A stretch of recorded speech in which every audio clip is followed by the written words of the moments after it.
I'm Elliot, 26 years old, and 3 years ago, my life was completely turned upside down by a false charge made by my older sister Gemma, 29. I grew up in a small Ohio town with my parents, John, 55, and Lisa, 53, and my sister Gemma. We lived in a modest two-story house that my parents bought when they first got married. My family expelled me over a false theft accusation, and 3 years later, they discovered the engagement ring in the garbage disposal. I never thought I'd be sharing this story, but here it is. Gemma and I were very close growing up, spending hours playing in our backyard, climbing the old oak tree, and creating intricate games. She was always the leader, making up the rules and plots, and I was happy to follow along as we grew older. But things started to change. It wasn't fancy, but it was home. My mother was a nurse at the local hospital, and my father taught high school math. She was an overachiever, the captain of the debate team, the top of her class, and seemed to succeed in everything she tried. In contrast, I was more laid back, did okay in school, but I was never as motivated as Gemma. As we got closer to adolescence, this difference started to strain our relationship, and by the time Gemma left for college, we had grown apart. She went on a scholarship to a prestigious university, while I stayed local and attended community college, unsure of what I wanted to do with my life. I took a variety of classes to learn how to handle it. Gemma moved to the city after graduating from college and started working at a big marketing agency. She would periodically return home for weekends and holidays,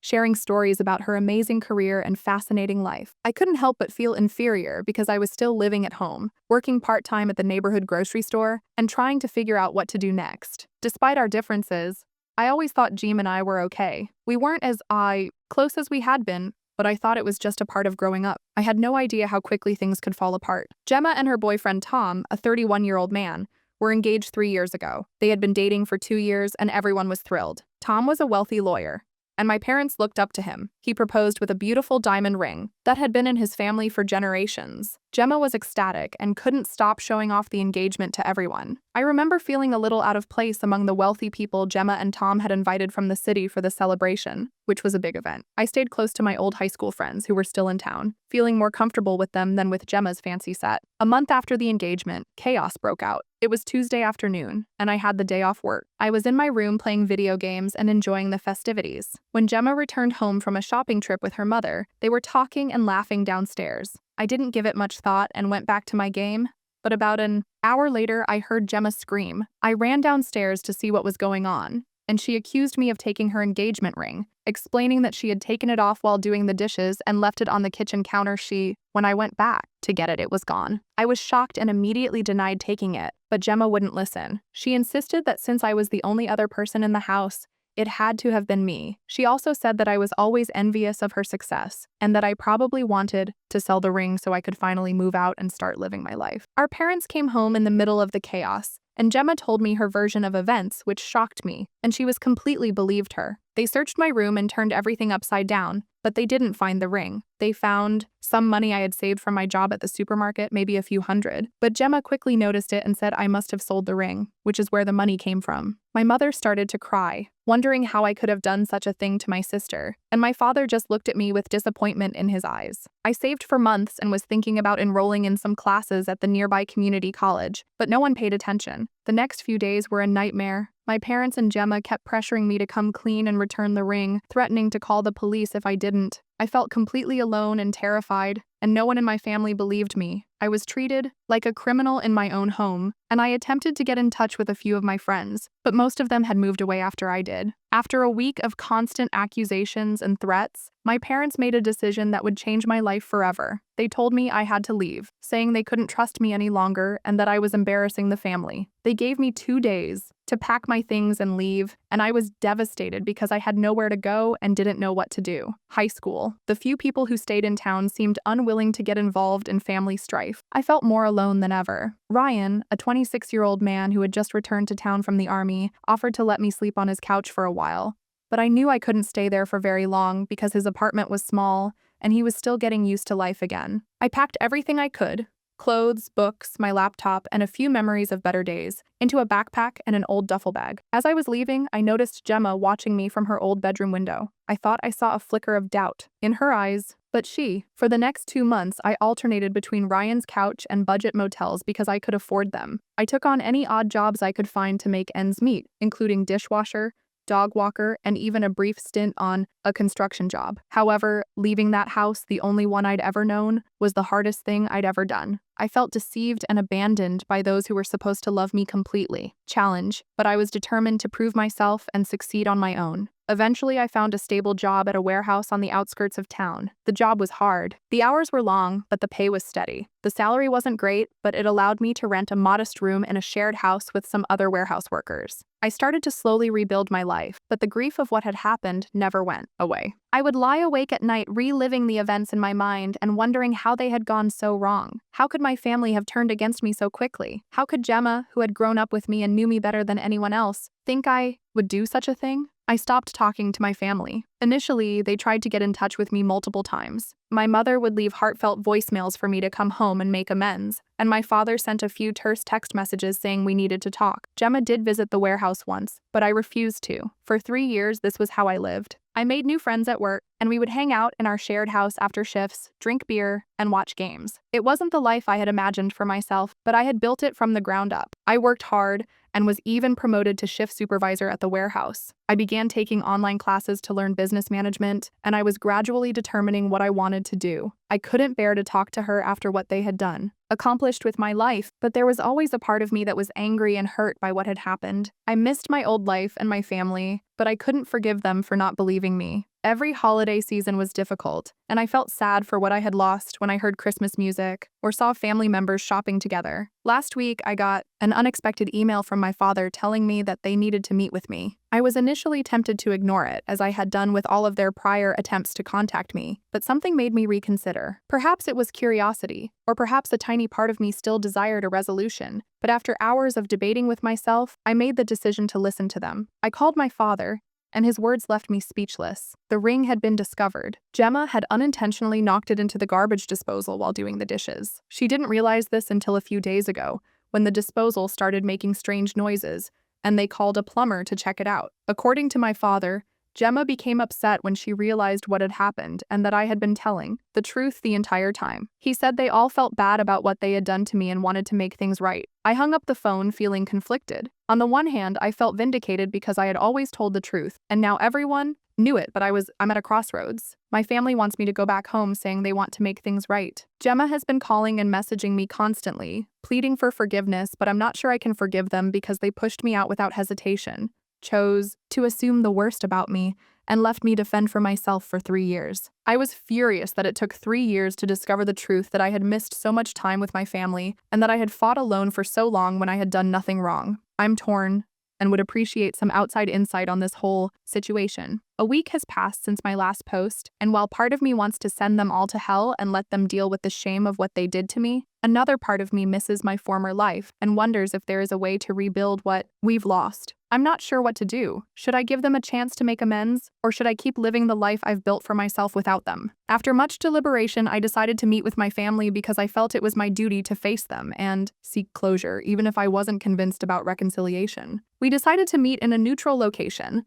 a small coffee shop in the next town over, because it was far enough from our hometown that we wouldn't run into anyone we knew, but still close enough. I would like to thank everyone for their support and advice. I was anxious on the day of the meeting because I hadn't seen my family in 3 years, and I wasn't sure what to anticipate. I got to the coffee shop early and picked a table in the corner where we could have some alone time. When they entered, it was like a kick in the gut to see them after 3 years. My mother broke down in tears when she saw me. She was older than I remembered, with more gray hair and wrinkles around her eyes. For my father looked worn out and exhausted, his shoulders drooping as though he were carrying a heavy load, and Gemma was unable to look me in the eye. At first, she seemed smaller and less self-assured than the sister I remembered. We sat down, and for a while, nobody knew what to say, so they all started talking at once with apologies falling out. My parents said they had failed as parents by not trusting me and kicking me out, and they acknowledged that they had regretted their choice every day since. But pride and humiliation had kept them from my mother, crying, told me how she had kept my room exactly as I had left it, hoping that one day I would return. My father, who had always been a man of few words,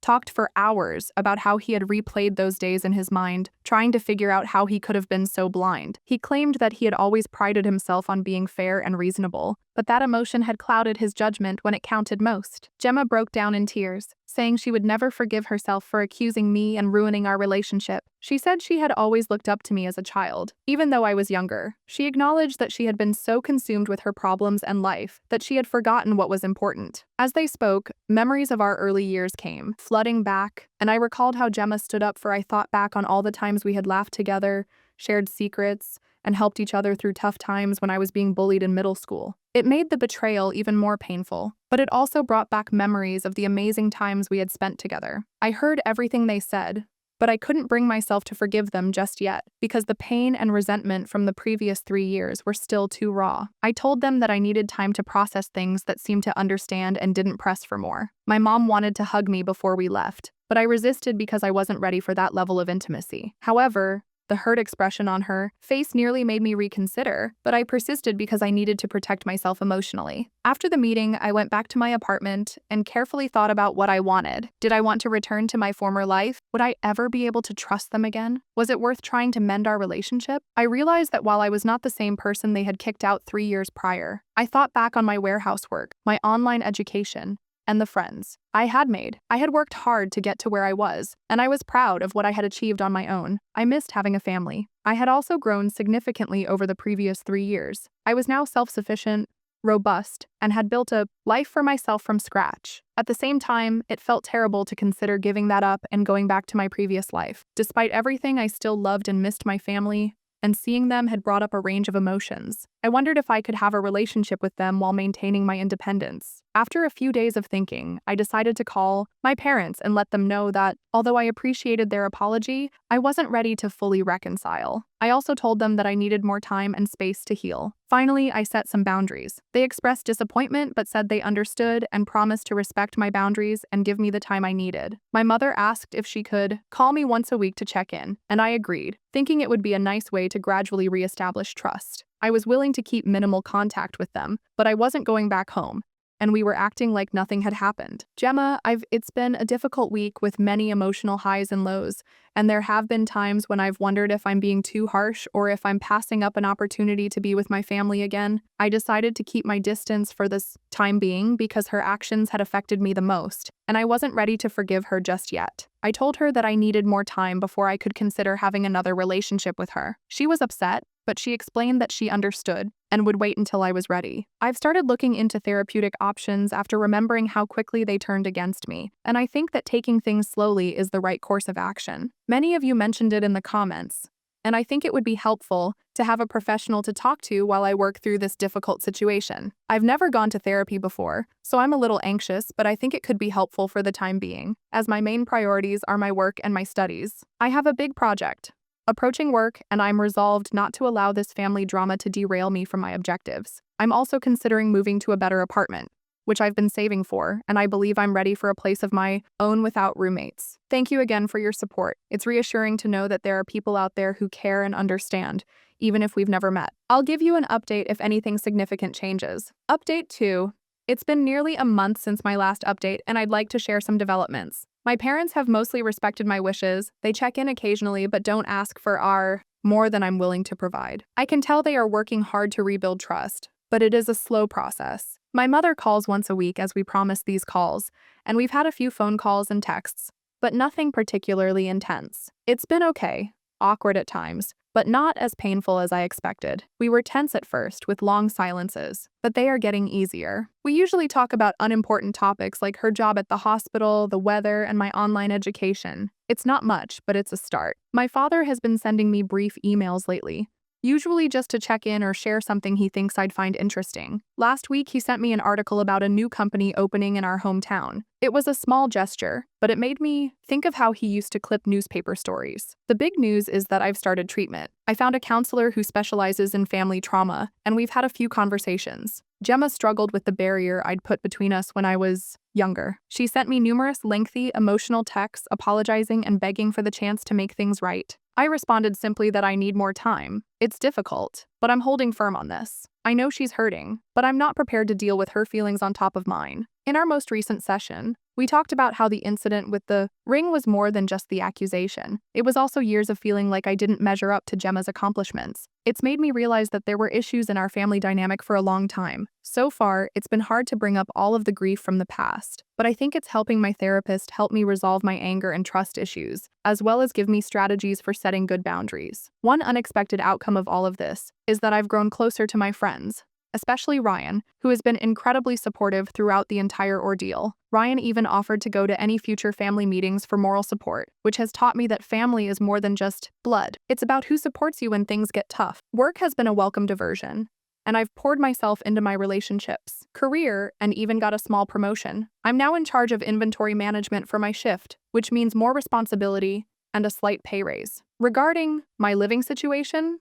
I've decided to stay put for the time being. It's not much, but it's mine, and represents the independence I work so hard for. My parents offered to help me find a better place, but I declined. I have to do this on my own. Nevertheless, I started to carefully consider a state university about an hour away that offers night classes, so I'm thinking of applying to their business program. It would be a big step, but I think I'm ready for it. Overall, I'm taking things one day at a time. Some days are harder than others, and sometimes I lament our easy connection as a family. But then I remember how quickly they turned on me, and I realize I can't rush this process. My therapist believes it's good too. She encourages me to be patient with myself and not feel pressured to forgive before I'm ready. We're working on strategies for handling impending family get-togethers and holidays, which are making me more anxious than I'd like to admit. For the time being, my priorities are getting better and building a life I can be proud of, with or without my family. It's not easy, but I'm optimistic about the future because I'm learning that it's okay to put myself first and that creating. Since it's been 6 months since my last post, I thought it was time for a final update.